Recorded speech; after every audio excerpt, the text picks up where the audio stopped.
Donc, deuxième vidéo pour la prise en main du logiciel CATIA et particulièrement l'atelier Part Design. Donc, l'objectif est de dessiner cette fois-ci la borne du système borne d'appui. Donc, c'est encore une pièce de révolution. Donc, on va commencer par faire une esquisse en traçant un axe vertical et la géométrie du contour qu'on va faire tourner autour de cet axe-là. Pour ça, donc, je crée un fichier Part Design que j'appelle borne, j'active la conception hybride. Donc, je coche activer la conception hybride. OK. Une fois que j'ai créé ce fichier, je peux fermer cette boîte de dialogue qui ne sert pas. Je vais commencer de suite par fichier enregistrer sous et enregistrer mon fichier. Et je vais commencer par dessiner cette esquisse. Donc, je vais prendre un plan vertical, le plan YZ, et je vais faire une esquisse. C'est une pièce de révolution, donc je vais commencer par dessiner un axe vertical.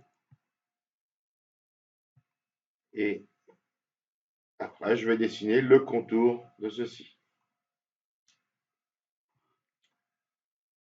Donc, toujours en contour, j'y vais. Donc, je vais commencer par la pointe du perçage. Je descends vertical. Donc, à chaque fois, je fais bien attention de ne pas prendre des coïncidences comme celle-ci, par exemple, mais d'être bien vertical. Coïncident avec le fond, bien horizontal ici. Ma petite collerette. Je remonte. Alors, si jamais vous ne voulez pas prendre une coïncidence, vous pouvez soit désactiver ces icônes ici, soit appuyer sur la touche Shift, la touche majuscule de votre clavier. Et dans ce cas-là, aucune contrainte est prise. Donc là, moi, je veux qu'elle soit verticale. Et j'appuie sur Échappe pour arrêter le tracé. Donc là, j'ai la forme globale. Il me manque la partie hémisphérique en haut que je vais faire avec un cercle. Donc ce cercle, pour une raison de symétrie, appartient forcément à l'axe. Donc, je vais dessiner le centre du cercle sur cet axe-là. Et je vais faire passer le cercle par le point extrême du segment. Donc là, le pointeur s'est allumé. Je suis bien coïncident avec le point. Je peux dessiner. Maintenant, il faut que je coupe verticalement. Donc, je vais créer une droite qui va partir de cette extrémité-là et qui va être l'intersection des deux traits, c'est-à-dire mon pointillé et mon cercle. Donc, voilà. Maintenant, il va falloir couper la partie inutile et donc relimiter ce cercle pour garder que la partie intéressante. Pour ceci, tous les outils de relimitation se trouvent ici. Donc, on va souvent utiliser soit relimitation, soit l'effaceur ou la gomme. Donc, pour ça, relimitation, comment ça fonctionne? Je dois cliquer l'élément que je dois relimiter. Alors, je clique le côté où je veux garder l'élément. Et après, je vais dire relimite par rapport à la droite qui est en pointillé bleu. Ici.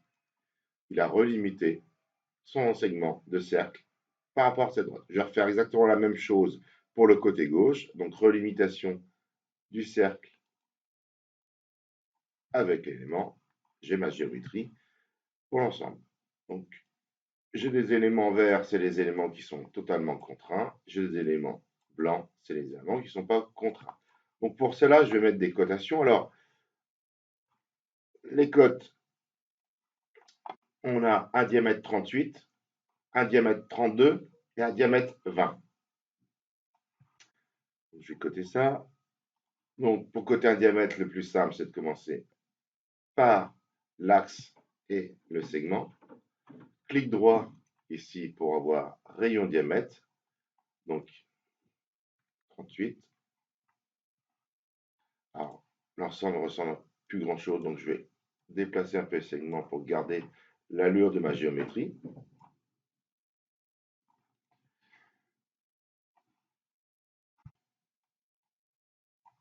Je vais coter le diamètre 20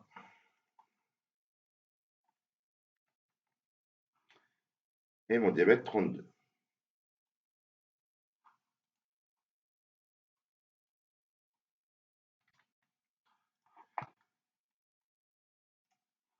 Il me reste à mettre les cotes linéaires. Donc, j'ai la cote de 4, 40, 56 et 4 à ce niveau-là.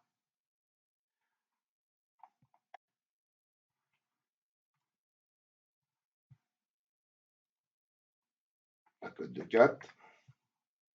Alors, au lieu de cliquer à chaque fois là-dessus, sur le bouton, je peux double-cliquer dessus, ça veut dire qu'il va rester rémanent. C'est-à-dire que je vais pouvoir créer ma cote, 40, et la fonction est toujours active. Donc, je peux enchaîner mes cotes. Donc, 4, 40, 56. Entre ce point-là, là, donc c'est le sommet et la base. Alors, c'est un peu n'importe quoi. On va essayer de voir si on peut rattraper en bougeant. Alors, on va dessiner à peu près ce qu'il nous faut.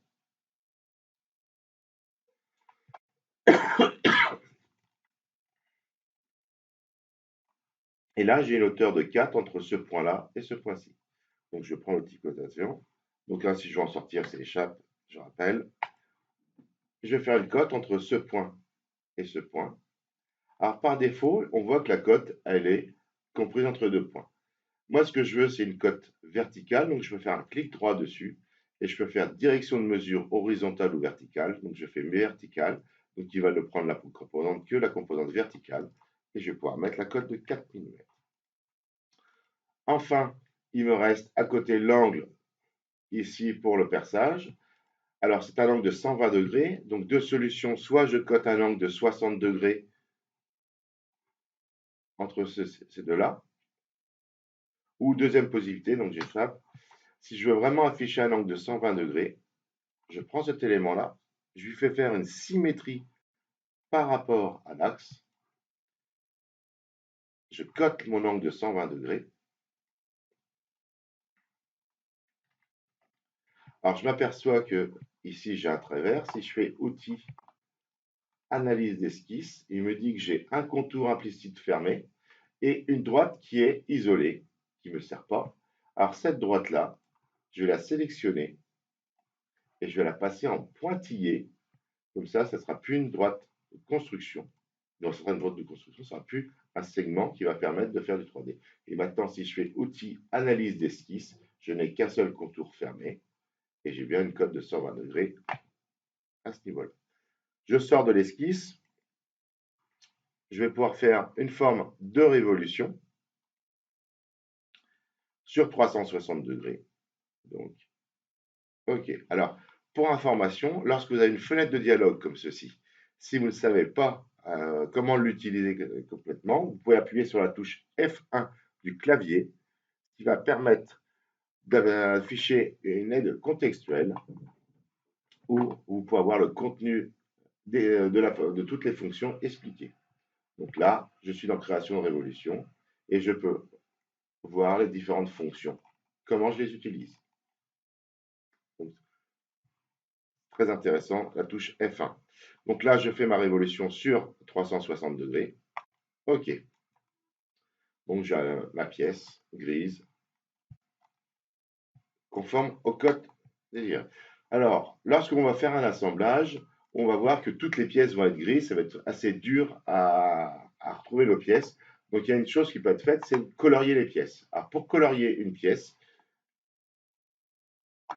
il suffit de sélectionner le corps principal et d'utiliser ce menu déroulant au lieu de prendre automatique, de prendre une couleur, par exemple le bleu. Et là, ma pièce sera bleue. Dans l'assemblage, ce sera une pièce qui sera bleue. Donc voilà, ma pièce là est terminée. Je vais pouvoir enregistrer l'ensemble. Alors, il y a des outils qu'on n'a pas encore vus qui peuvent être intéressants. Donc, on voit qu'une fois que j'ai créé des pièces, je peux faire des ajouts ou des enlèvements de matière, donc des esquisses. Il y a ici deux choses qui sont intéressantes. Ce sont les congés. Donc, comment ça fonctionne? Donc, si vous avez un souci, vous appuyez sur F1 pour avoir l'aide. Donc, on va sélectionner, ils nous disent de sélectionner une arête ou une face. Donc, si je sélectionne une arête, Je vais mettre un rayon de 1 mm, je vais faire un aperçu. Ça me fait un arrondi sur la pièce. Je peux faire OK. Donc là, la pièce est arrondie. Je vais y remettre une couleur automatique pour mieux voir ensuite le fond bleu. Donc là, c'est arrondi. Si je veux modifier cette arête, je double-clique dessus. Je peux sélectionner plusieurs arêtes pour faire la même arrondi. Cet arrondi peut être soit constant, soit variable. Et la propagation peut être tangente ou pas. Donc, de la même façon, je vais supprimer le congé d'arête. Donc, je vais dans l'arborescence ici, je fais clic droit, supprimer, et je valide. J'ai les chanfreins de la même façon. Donc, un chanfrein, c'est casser une arête avec une droite. Là, on peut définir sous plusieurs façons, longueur, angle, longueur, longueur. Donc, je définis la longueur 1, la longueur 2. Généralement, nous, on est plutôt sur longueur et angle. Donc, 1 mm à 45 degrés. Je peux sélectionner soit une arête, ce qui va faire un chanfrein. Je peux sélectionner une surface. Dans ce cas-là, toutes les arêtes reliées à la surface vont être chanfreinées. Donc, ça veut dire que pour toutes ces petites finitions, inutile de les faire dans l'esquisse, c'est beaucoup plus facile de les faire avec l'option chanfrein. Je supprime là parce que ma pièce n'est pas chanfreinée. Donc, je sauvegarde la disquette ici ou fichier enregistré. C'en est terminé pour cette pièce. Pour vérifier que vous avez bien compris le dessin de pièce, vous allez dessiner cette pièce dont le plan est ici. Donc, c'est un bouchon avec différentes formes qui sont définies ici, avec les dimensions qui sont là. Donc, il y a des chanfreins à 45, d'un millimètre à 45 degrés un peu partout, ici, là. Et à vous de dessiner cette pièce.